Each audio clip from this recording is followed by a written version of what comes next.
Thank you very much, and thank you for coming out all this way on what is now a beautiful morning. Feeling much better than I was yesterday.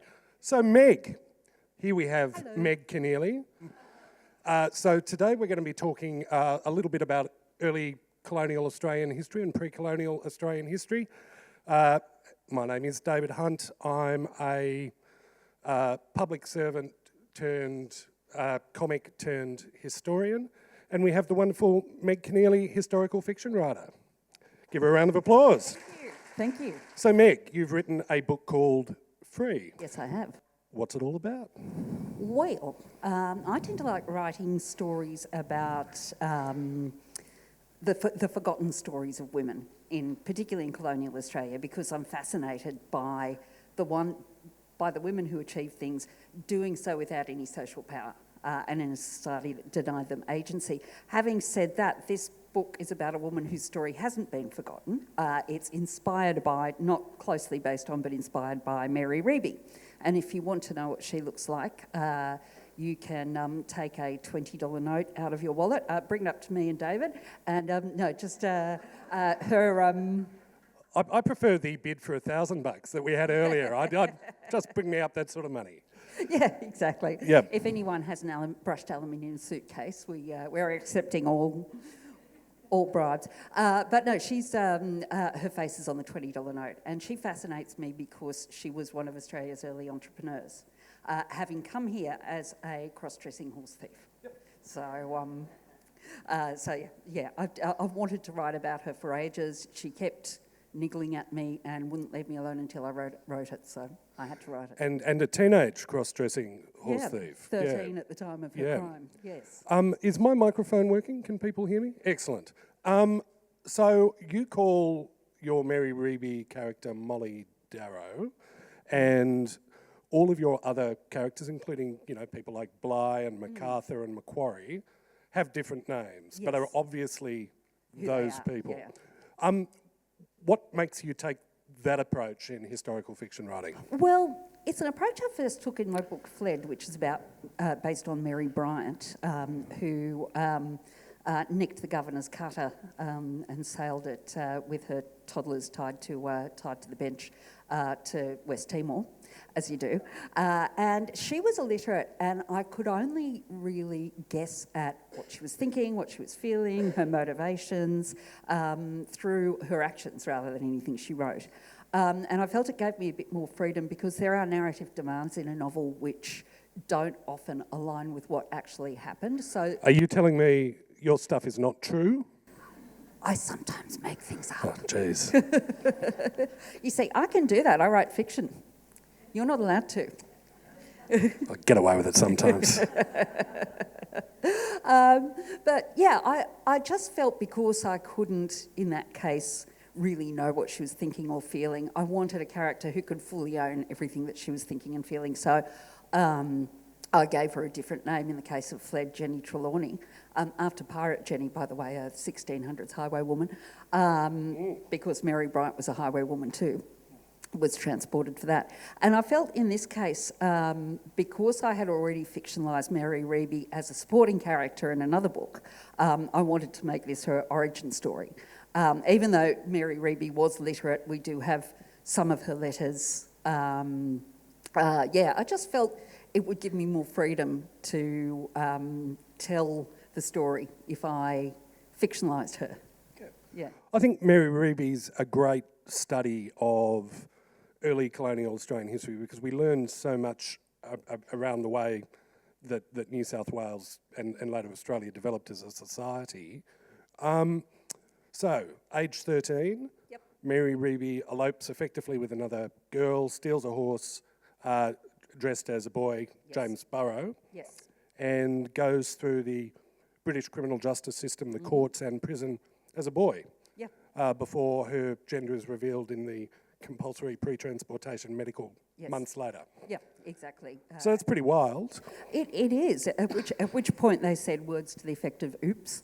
But she did manage to pass herself off as a boy in a mixed gender prison for months. And why do you think she did that? we'll never know, but I can only guess at what happened to women in mixed gender prisons at the time, and I think it was protective coloration, you know. I would imagine it was to avoid molestation. She was, tried, sentenced as a boy, arrested as a boy, so I suppose she thought, well, let's keep this up. Yeah. It's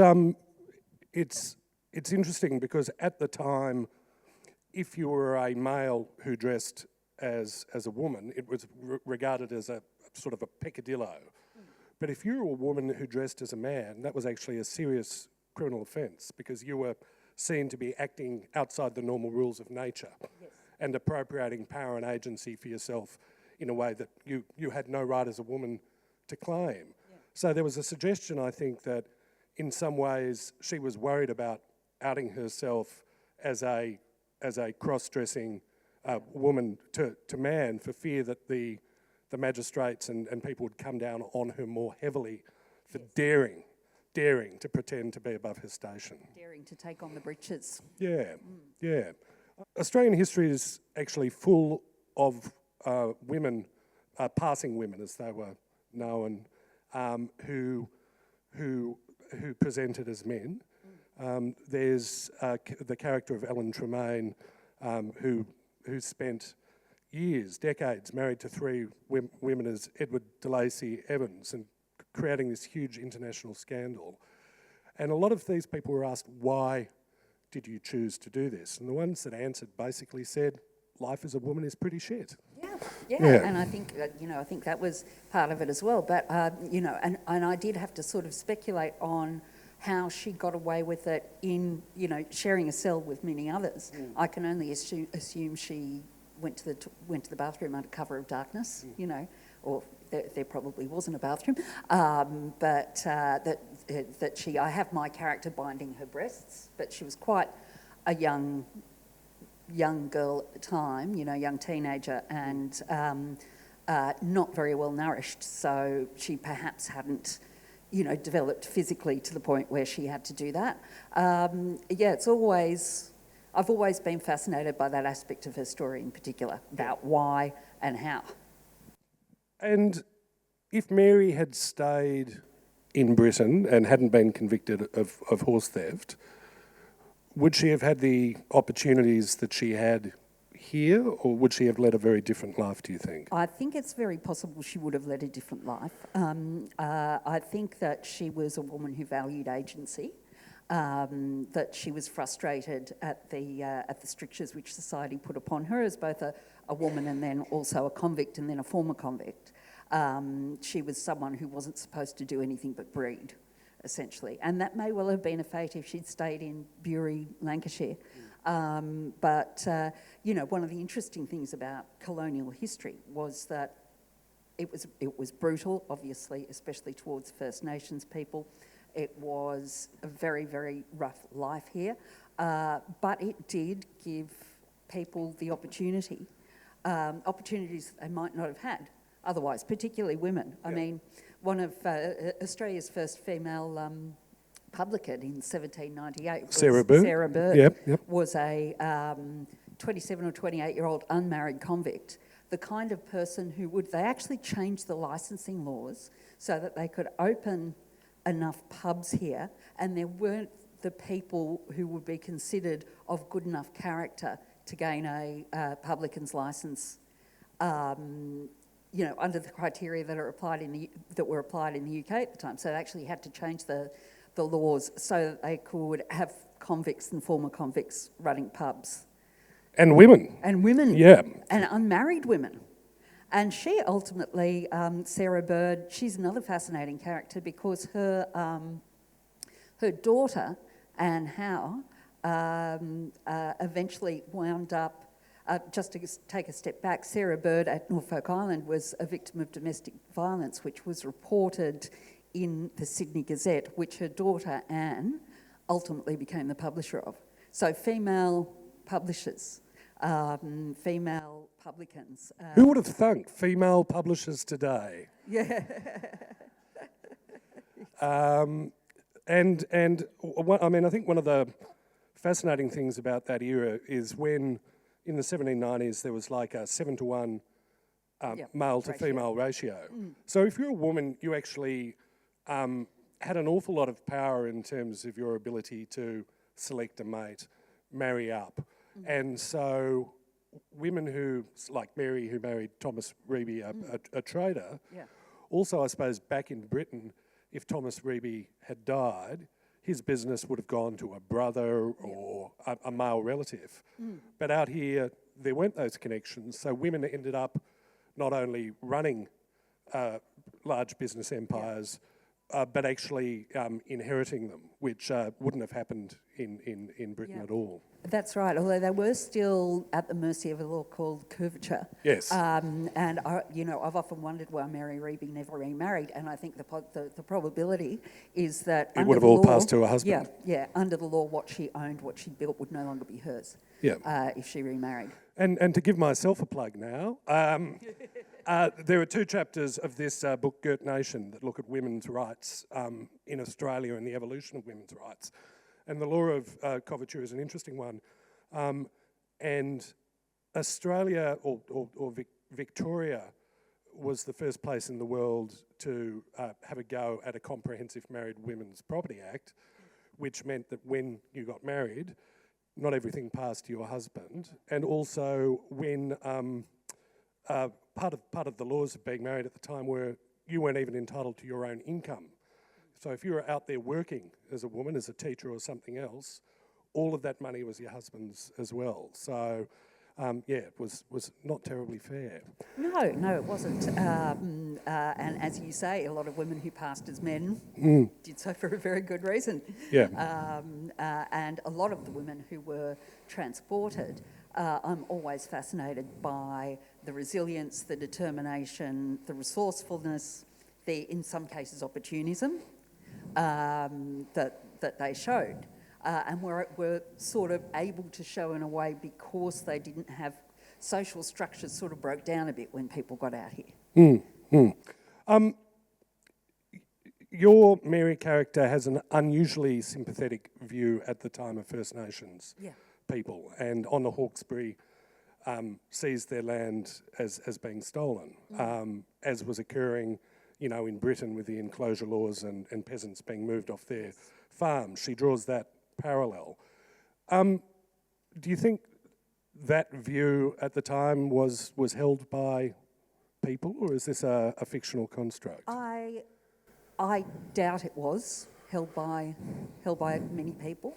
The reason I sort of put those thoughts in her head, and she doesn't sort of see it as stolen, but she wonders, is I like the contrast of a thief worrying about stealing something. Yeah. And I also put a young Darug woman in her path, with whom she developed some sort of symbiotic, relationship on the Hawkesbury. And the Hawkesbury at the time was not the beautiful, idyllic spot it is today. It was violent. It was, there were constant battles between the settlers and the Darug. A sort of really, I suppose, some of the first, not just sort of conflict with warring bands of First Nations people, but some of the first recorded massacres in Australia took place on the Hawkesbury. Yeah, absolutely. And there was one horrible event where some men kidnapped 2 Darug boys and basically slashed them with swords, tied them up, dragged them behind a cart and killed them. Yeah. And their parents were begging for them to be returned, and that fell on deaf ears. And then there were spearings as well. Grantley Chiesa actually wrote a book about Mary Reeby as well, and he makes the point that the yams that were being grown by the settlers, for example, the Darug would have seen them and went, oh well, they're here, we'll just pick some. Yeah.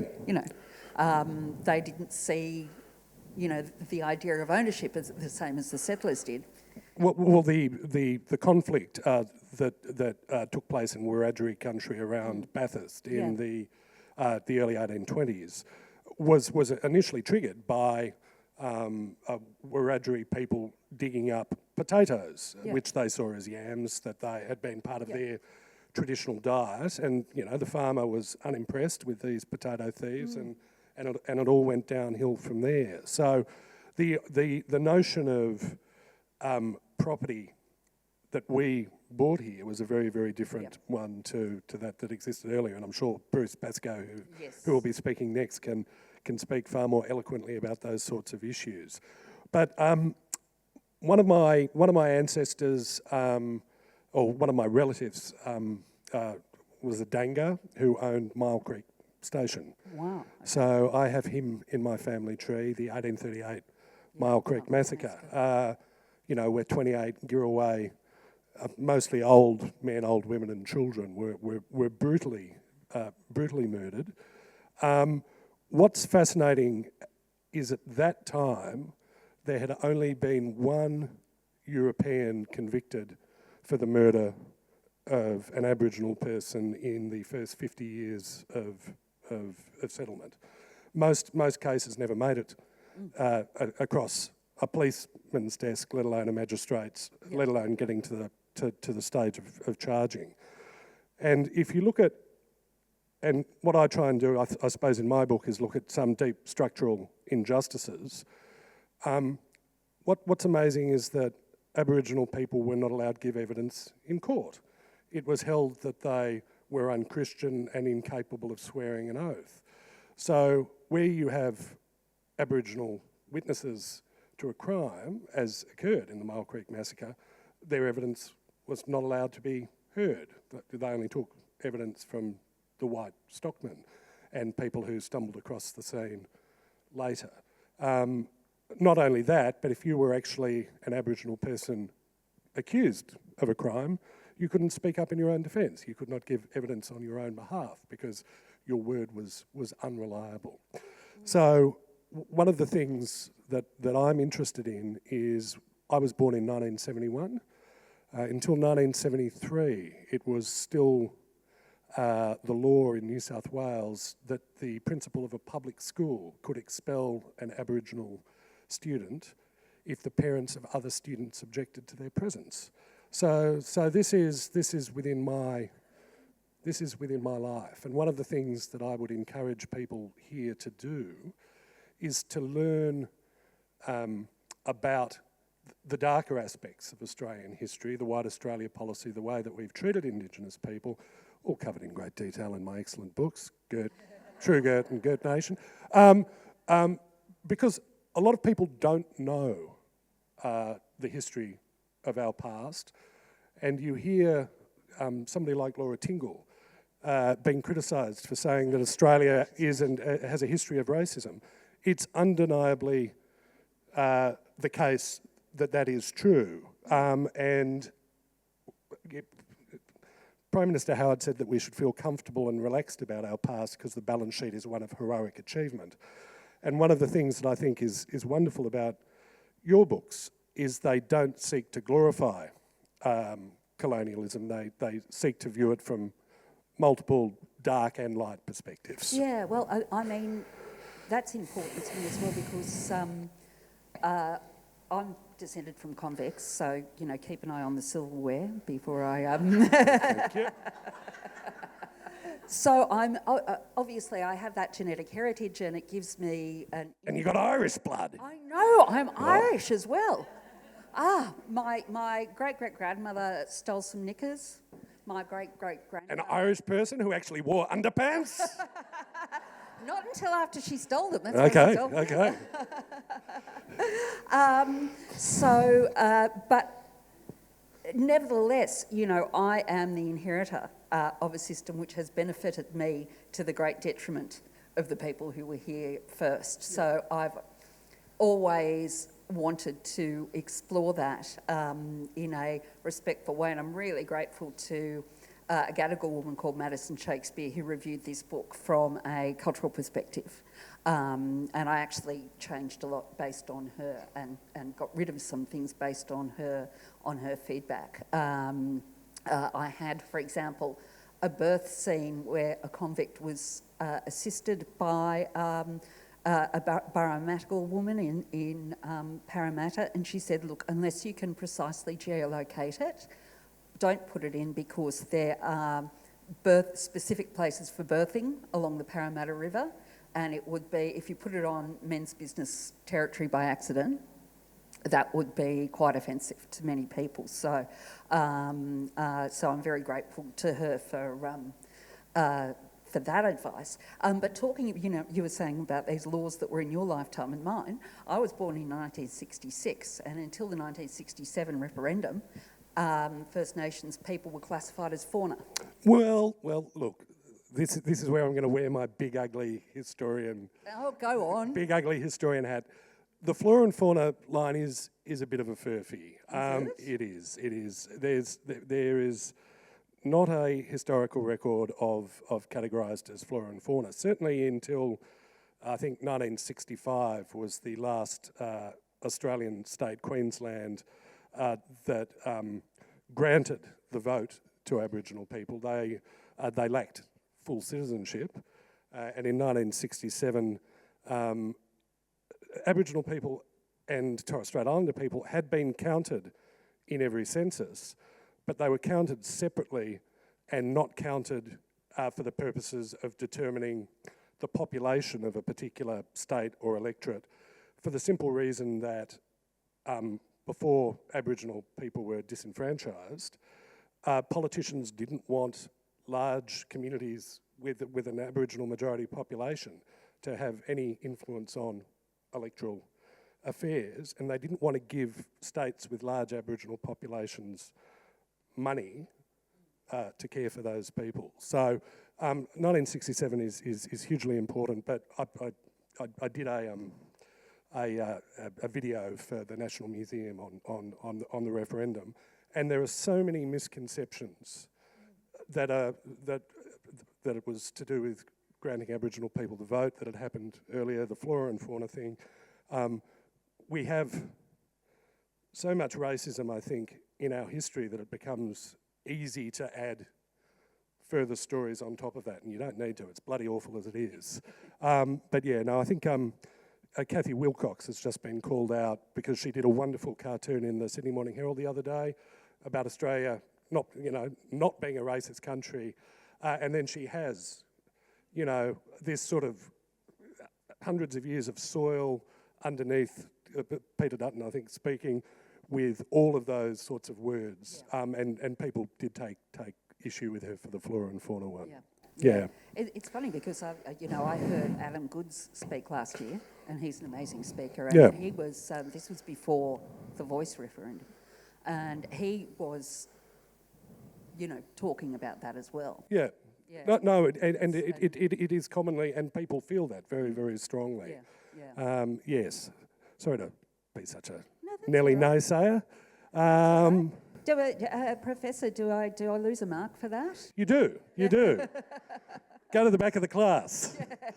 Lunchtime detention. Yes, indeed. So, you've written some books with your old man. Yes, I have. Yeah? How does that go? Well, his name is Tom, and he scribbles a bit too. Yeah. Look, it was great, actually. We're very, very similar in personality. So there were no pyrotechnics or flung pages or slammed doors or I can't work like this or anything like that. Yeah. We actually got along. We did have some genial arm wrestles, but I usually gave him the casting vote. Of course, he's written a book or two. It was a really good process. In the end, we tried to write alternating chapters, but we've got very different voices. So it didn't really gel together. Yeah. So in the end, what we did was I write the first drafts, and then we, sort of story edit it together, and we come up with the plots together and so on. And I am currently working on the 5th book in that series, the Monsarrat Series, because the publisher has called us and said, look, people keep ringing us, can you shut them up by just writing the damn book? So that will be Monsarrat's last outing, but looking forward to getting that one out. So your Monsarrat character is a gentleman who is sent to the colony as a convict and ends up, I think in the first book, he's at Port Macquarie, a new penal colony. Yes. Yeah. How many I mean, this is one of the fascinating things about convictism. There were a number of gentlemen and a couple of gentlewomen convicts. Like Francis Greenway, for example. Well, gentleman might be overstating it with Mr. Greenway, a noted fraud who, was attempting to write himself into an inheritance by bodging up somebody's will. Very dodgy. Write himself into an inheritance by bodging up somebody's will. Very dodgy. I always love his story, but Monsarrat is actually loosely based on a fellow called James Tucker. That's what I was going to. Yeah. So tell us about James and what. James was a forger and was also, I think, from memory, convicted of criminal libel for accusing a relative of paedophilia, and he was transported to Port Macquarie. He actually wrote what is believed to be Australia's first, or one of Australia's first books, called Ralph Rashley. Yep. About a convict in Port Macquarie, among other places. Ruinous alcoholic, and the only competition for the first book in Australia, and I think people are divided on this, is a book called The Bitter Bread of Banishment by Quintus Servington, I think. Yep. But Ralph Rashley was certainly one of the first novels written here. Certainly a long way from the first story told, because that had been going on for 60,000 plus years. But the first novel, I can't remember where it was printed. I'd love to think it was printed on the printing press that came out with the First Fleet, but I'll have to look that up. Unless yes. Yeah. How many? I mean, this is one of the fascinating things about convictism. There were a number of gentlemen and a couple of gentlewomen convicts. Like Francis Greenway, for example. Well, gentleman might be overstating it with Mr. Greenway, a noted fraud who, was attempting to write himself into an inheritance by bodging up somebody's will. Very dodgy. It could have happened. We're from Glenlara. Well, there you go. He so Sir Henry actually came out here as a convict for the very Irish crime of abducting a maiden that be an inheritor, which is kidnap. You can't do that. You cannot kidnap a woman, forcibly marry her to inherit her fortune. Which, strange. My wife's Irish ancestor, Thomas Dalton, was sent here for exactly the same crime. And it's because... They had all sorts of weird crimes. Well, it wasn't a weird crime in the sense that when the English, spent 400 years trampling on the rights of the Irish, or by that stage 300 years they'd been doing it, they broke up the large Catholic estates. In England, if you were a nobleman, your estate, most of your estate went to your eldest son, and then the other kids got a house somewhere perhaps, or they joined the army, or they joined the army, or became clergymen. But in Ireland, it had to be spread amongst all of your male heirs, and so the Catholics, they like to drink, ideologically opposed to contraception, and so they had lots and lots of kids. And so these great Catholic estates were broken up and got smaller and smaller and smaller. And so various Irish people would try and restore the family fortune by kidnapping a girl who was the only child of a wealthy person to inherit their estate. So he came out for that particular crime. Could you kidnap broke women? There was no point. There was no... They were a burden. I mean, indeed. The whole notion of dowry, which is something that I explore in my books as well, is you would literally pay another family to take your useless female child off your hands. If she became a nun, you paid a dowry to the convent. Yep. Thank you, you're relieving me of this burdensome female. Yeah. So, yes, but Sir Henry Brown Hayes, when he came out here for his particular crime, if you were a nobleman, you were treated a little bit different as a convict. He swore that he would never ever shave his upper lip until he was a free man, and 11 years later had the longest moustache in the Southern Hemisphere, probably. He also believed Vaucluse House, if people visited Vaucluse House in Sydney, later the seat of William Charles Wentworth, it was established by Henry Brown Hayes after his area of Vaucluse in Ireland. And he was terrified of snakes. So at great expense, while still a convict, he imports 500 tonnes of Irish peat turf, laid around his house by Irish Catholic labourers, in the belief that the turf that had been trodden by St Patrick would protect him from the snakes in the eastern suburbs. Well, look at it. And now there are different snakes in the eastern suburbs now. Most of them work in merchant banks. But back in the day, there were proper snakes. And so we have all these sorts of noble convicts, and most of them are bloody eccentric. Absolutely. And, you know, it's interesting you talk about gentlemen convicts, because the fifth Monsarrat book is set in a place called Wellington, near Dubbo. Yep. Where Governor Darling, and this is during the early days of the Darling administration, was a lot more of a martinet than Macquarie. Yep. And he felt that all of these educated convicts with cushy jobs as government clerks or whatever were actually more culpable than the great unwashed, uneducated ones, because they should have known better than to commit the crimes that they committed. So he wanted them to have the full penal experience. So he founded a penal station specifically for educated convicts in Wellington, and it was colloquially known, and this is going to be the title of the book, as the Valley of the Swells. Oh, wow. I decided it needed a serial killer. So we've got in this book... Somebody is killing educated convicts. Yes. Cool. In a manner which reflects their crime. So a seditious priest is crucified, someone who's a debtor has promissory notes stuffed down his throat, that sort of thing. But it's not too graphic, I promise. You've got a dark, nasty little mind, don't you, Meg? It comes out sometimes. I can't stop it. I remember writing a flogging scene in the first Monsarrat book, and I was sort of in a fugue state, and I looked back on it an hour and a half later and looked at the character administering the flogging and went, oh, you're a psychopath. Okay, I get it. I better go back and sprinkle some more psycho dust on you in the preceding chapters. But at the same time, when I was rereading it, I thought, what is wrong with me? You know. So after you finish the Monsarrat books, I'm detecting a theme with your other novels, which is about what it was like to be a woman in particular parts of Australian society. Do you have any other historical female heroes that you want to write about?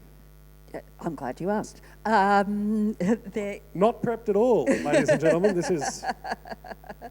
There are two women who I'm fascinated to write about, if I can get my publisher to let me, called Charlotte Badger and Kitty Hegarty.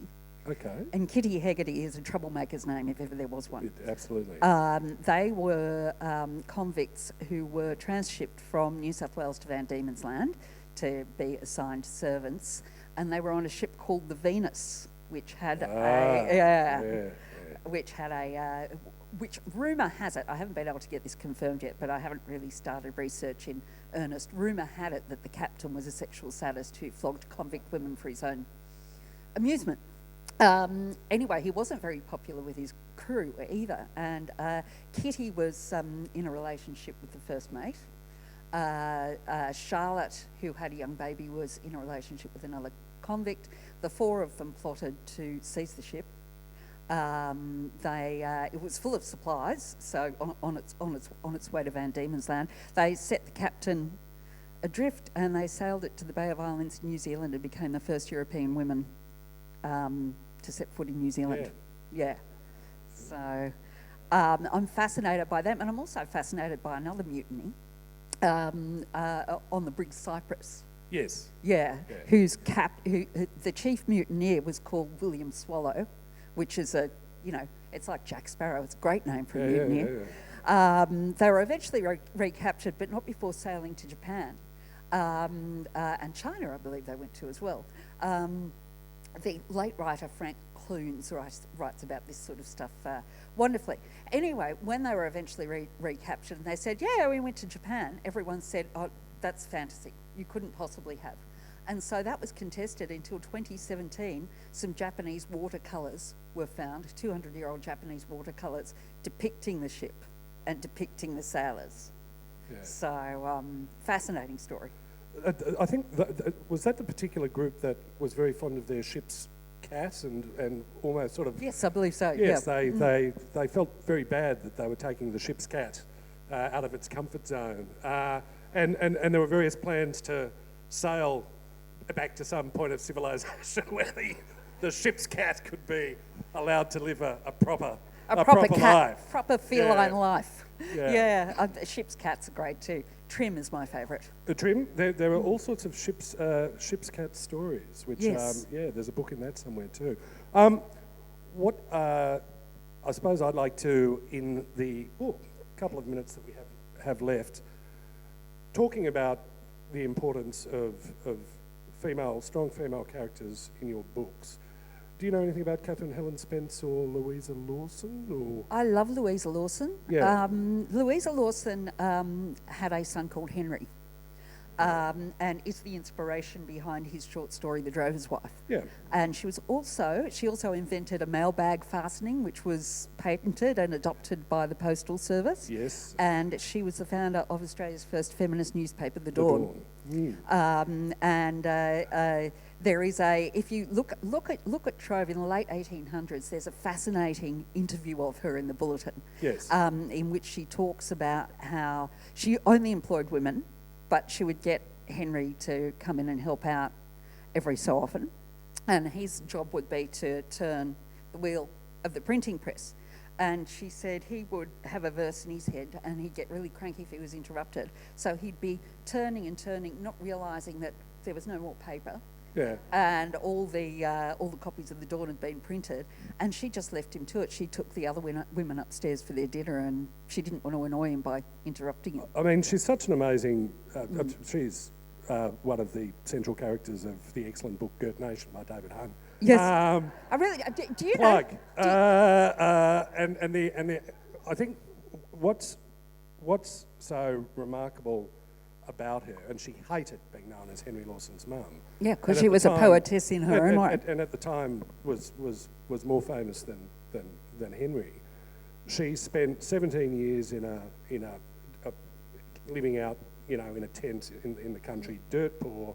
Says, bugger it, I've had enough of my sort of gold-digging husband who never produces anything for the table. He just dug a lot of holes and built some slab huts. That's right. And so, was actually not from here, was he? No, he was known commonly as Peter the Swede, yes. even though his name was Niels Hersberg Larsen yes. From Denmark. And he thought that Larsen sounded a bit foreign, so anglicised it to Lawson. And he came here lured by rumours of rivers of gold, didn't he? He did. Yeah. And if you're interested in the impact on Scandinavians on Australian literary culture, the Banjo Patterson, the Pattersons were originally Petersons, also from Scandinavia. And there's a character I'd love to write about at some point, the Viking of Van Diemen's Land. Yes. Jorgen Jorgensen. Jorgen Jorgensen. Fluent in 5 languages. Yes. Was King of Iceland for about 6 weeks. King of Iceland. Yes, he was. And there's the Ross River Bridge down in Tasmania. If you ever get a chance, if you like old bridges, and there are a few people here who look like they might enjoy an old bridge. Well, I'm one of them. I think old bridges are great. The old bridge in Richmond is fantastic. It is. Yeah. It is. But the one on Ross River actually has a picture, a carving of Jorgen Jorgensen wearing a crown, and his alcoholic convict wife also wearing a crown. And she used to chase him down the streets of Oatlands, I think. She did. Where he was shouting, sheriff. She was Irish, and she would shout obscene things. Yeah. And but it is the story of Jorgen Jorgensen. I actually want to do a TV show about him because it's such a good story that you have a bloke who he led French zoologists into the Blue Mountains, passed himself off as an expert sort of naturalist. He was the first person to go whaling in Tasmania. He was on the second boat ever through the Bass Strait, the first boat into Port Phillip, that's now Melbourne, the first boat into Newcastle. This was before he was a convict. And he's one of the first sealing operations in Tasmania. He goes back to Scandinavia and fights against the British, sinking British ships, becomes a prisoner in Britain, and is taken on a diplomatic British thing to Iceland, where he basically mutinies from his British masters and declares himself king and declares Iceland independent. The Icelandic people thought, this is great. No one's ever, no, so he was, yes, king for about 100 days. Yeah, until they showed up. Until they said, the Brits turned up and said, where's our trading expedition and why are you now the king, convict person? Exactly. And shipped him out to Tasmania. Where he ultimately explored the north of the state. Yes, and was one of the 3 Black Line roving parties tasked with rounding up Aboriginal people in the Black Wall. Yes, so, absolutely. Incredible story. And was a spy at some point as well. He was. He was a spy for the British in France, spying on Napoleon's armies because he spoke 5 languages. So he's a fascinating character. I'd love to write about him. Please don't. Why not? No, you got there first, did you? No, I would. Yes, no, he's a favourite of mine. Covered in 2 sections of True Girt, an excellent book by David Hunt. So, ladies and gentlemen, thank you for joining us for what has been a somewhat impromptu discussion. I'm sad we didn't get to talk about camels. Sorry, no camels. No camels. But if you have any questions about writing, history, historical fiction, or any questions about Australia's wonderful past, now is your time. Come on, there must be one out there. There's a chap at the back. Just coming over to you now. Yep. Henry Reynolds, Yes. historian. Sort of, why weren't we ever told? So that's my question to you. All your stories. Yep. Look, I was raised in a high school in Australia. Yep. And I've never heard anything like these stories. So my question is, why weren't we ever told? Excellent question. There's an excellent TEDx talk in 2017 in Sydney by a chap called David Hunt who specifically on that issue, and I think there are a number of reasons. The first reason was that when I was a kid, people were ashamed of having convicts in their family tree. Now it's cool, largely as a result of family history research taking off and becoming popular. But people spent generations trying to conceal their convict origins. And if you spend a lot of time trying to erase the foundations of not just your own family, but history more broadly, people were ashamed of what they saw as Australia's convict past, and it was better not to speak about it.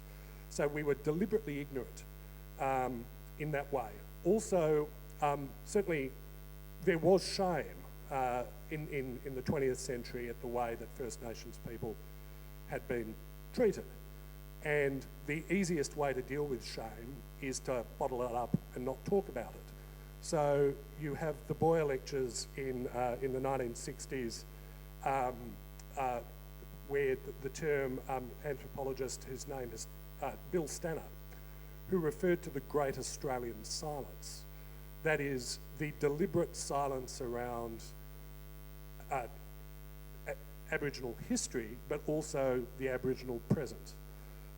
So these things that were uncomfortable to talk about, we didn't want to talk about. And so I think the combination of wanting to sort of conceal convictism, wanting to conceal the fact that the land that we were living on had been taken in violent ways throughout much of Australia, these led us to belittle our own history. And Australian history was not taught in an Australian university until the 1920s, where it was one lecture at the end of an entire semester on British history. It was a postscript. And we believed that British history was better, that to have a proper history you had to have great battles and, you know, castles and statues of inbred monarchs. That was what a proper history was. So we had a cultural cringe about our own past. And I think that's why, you know, when I went to school, it was Captain Cook. Who wasn't even a captain, he was a lieutenant cook when he came out here. It was Captain Cook. It was some explorers leaving little dotted lines on maps. Burke and Wills, the Gold Rush. Yeah, and gold, sheep. I mean, it was bloody sheep. I'm bored of sheep. There were so many sheep in my sort of rhetorical high school years as well. Yeah. It's interesting what you say about that shame too. My mother remembers being told as a child that there was some sort of dark family secret which she never knew about. Yeah. Ooh. And then in 1988, Ireland made a gift of Dublin Castle's records to Australia for the bicentennial, which allowed many people for the first time to look into their family history, which my aunt decided to do, and found out that, you know, we had convicts hiding in the past. But and it was suddenly cool to have convicts because people who'd spent decades ripping pages out of the history books were now pasting them back in, you know. Well, Mary Reeby's grandson, Thomas Reeby, was the Premier of Tasmania. Yes. And in a big glossy full government history of Tasmania thing, whilst he was Premier, it referred to him as being the grandson of Mary Reeby, a colourful personality of early Sydney. There was no reference to her being a convict or because you didn't speak of such things. No, that's right. It's like, you know, now they refer to colourful Sydney identities, which means they're guilty of sin, but we can't prove it. Yes, they are. Yeah. Colourful racing identities. Well, even Mary was seemed to have been a little ashamed of her convict past because later in life she took her children back to England on one of her own ships, which was like having her own private jets. And when she came back out to Australia in about 1820, she described herself in a census as arrived free, which she did the second time. Yeah. And certainly I have one convict. Family history is one of my passions and one of my hobbies. I have I have a London woman who, while she was in Australia and England, used 6 different first names and 5 different surnames. And the thing about Australia is you were able to reinvent yourself. People were able to simply say, I'm somebody else, as one of your characters does. So people would create entire new histories for themselves. I wasn't a convict.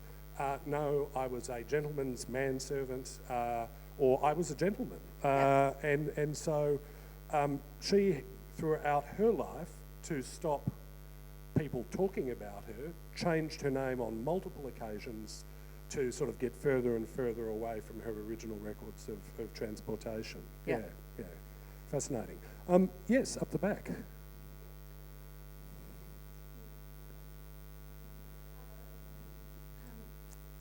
What you're saying about the shame of having convict history and now people have accepted that. My husband is a First Fleet and so my grandkids are. And I was telling my 12-year-old grandson that I have found where the land that on the Hawkesbury that our convict ancestor was given. My grandson, who's 12, was not ashamed about having the convict heritage, but he was very ashamed about the land that was given. Interesting. Yeah. So that's an interesting part for him now. Quite proud of the convict, but very ashamed that we were given. I feel myself getting very old because the things that energise the minds about our past are very different to the things that energised our collective minds 20 years ago, 30 years ago, 40 years ago. So, I mean, you know, we are all living products of history, and history keeps on changing around us, even if sometimes we don't. But I think that goes to show, I think, how much our society has progressed when my children are interested in questions and issues that would never have been discussed when I was a kid. So more of it, really, yes. Hi, I just wanted to ask a question. So you were talking about, okay, now the whole thing's blanked out of my mind. Okay, so early feminists in Australia, Yep. we were the first state, weren't we, in the world to give women the vote? I think New Zealand got there before them.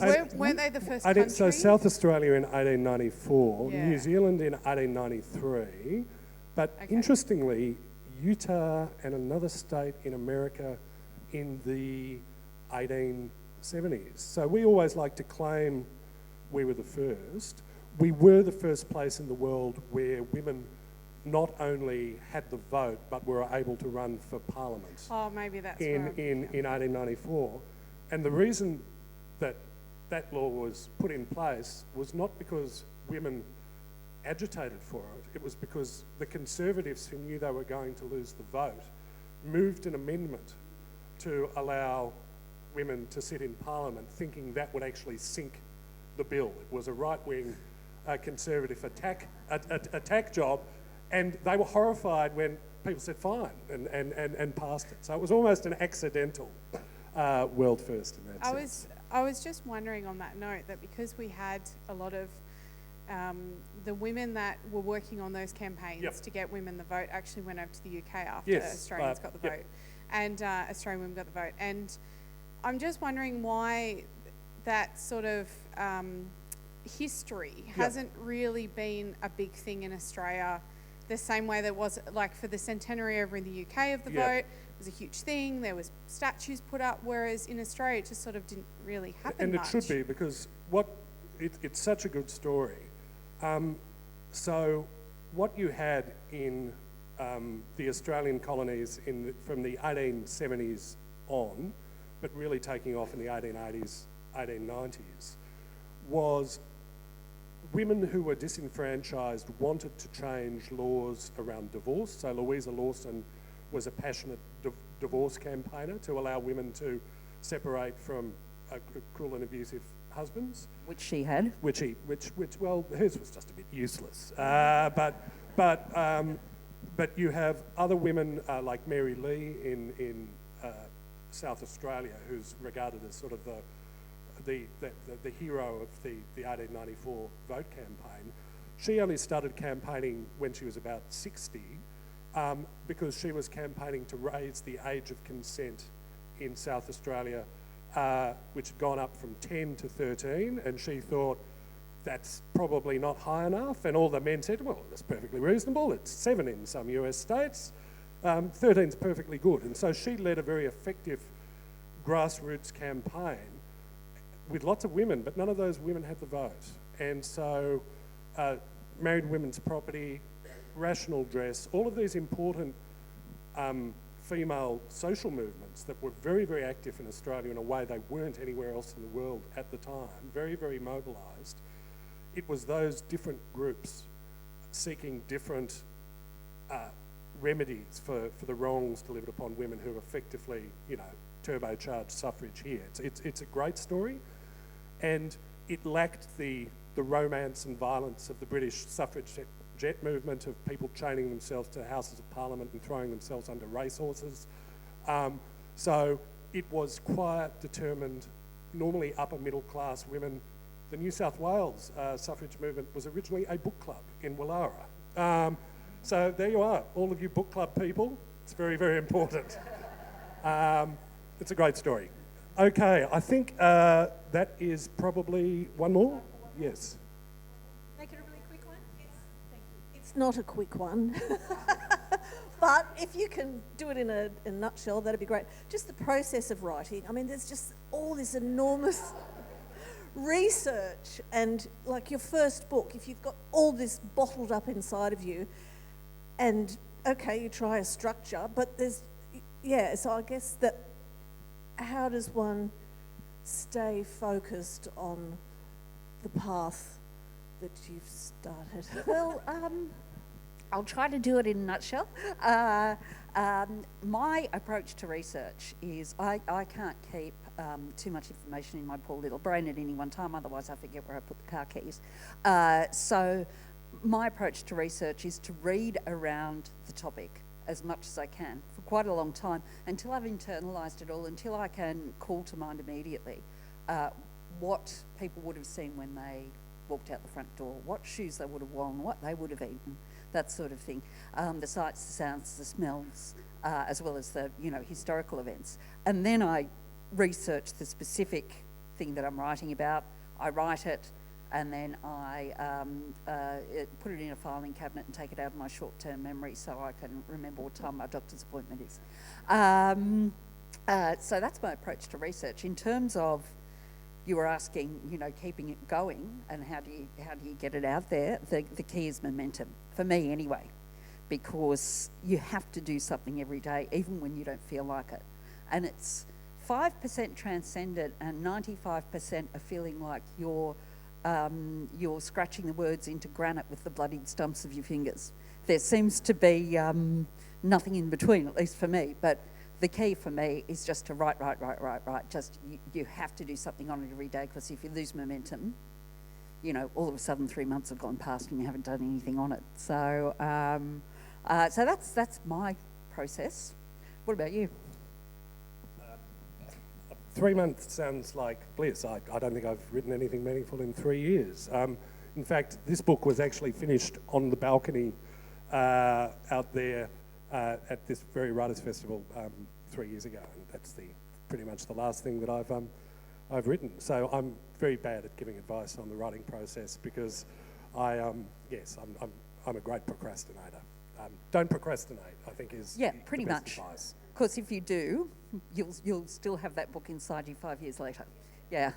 Thank you, ladies and gentlemen. Thank you, and make sure you stick around for Bruce Pascoe Thank you. in half an hour.